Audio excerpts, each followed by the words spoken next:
नमस्कार, मी सावित्री ज्योतिबा फुले. माझा जन्म 3 जानेवारी 1831 रोजी सातारा जिल्ह्यातील नायगाव येथे झाला.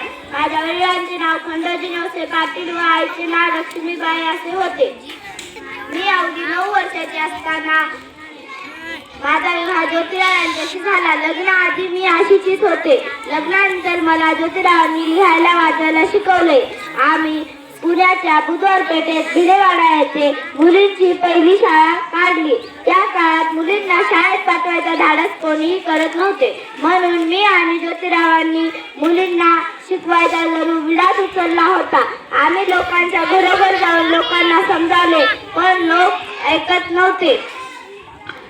जमतेम काही मुली शाळेत यायला लागल्या. मी त्यांना शाळेत शिकवत असताना लोक अंगावर दगड, शेण, चिखल फेकत असत. ज्योतिबांनी आपले सगळे आयुष्य समाजसेवेत वाहिले. वर्ष लोटत चालले होते. मी त्यांच्या पाठीशी खंबीरपणे उभी राहिली. 28 नोव्हेंबर 1890 हा दिवस माझ्यासाठी काळा गेला. या दिवशी ज्योतिरावांचे निधन झाले व मी पार खचून चालले होते. काय करावं काय नाही काहीच सुचत नव्हते. मुलीच्या शिक्षणाची जबाबदारी होतीच.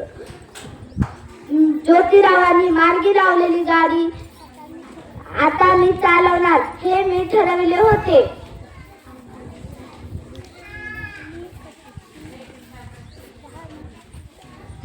एकदा पुण्यामध्ये महाभयंकर प्लेगचा रोग सुरू झाला. 10 मार्च 1897 मध्ये लोकांची सेवा करीत असताना माझे स्वतःकडे लक्ष द्यायचे राहूनच गेले. त्यामुळे मीही प्लेगला बळी पडले. मी मरणाला घाबरले नाही. एवढे बोलून मी माझे 2 शब्द संपविते. जय हिंद, जय भारत.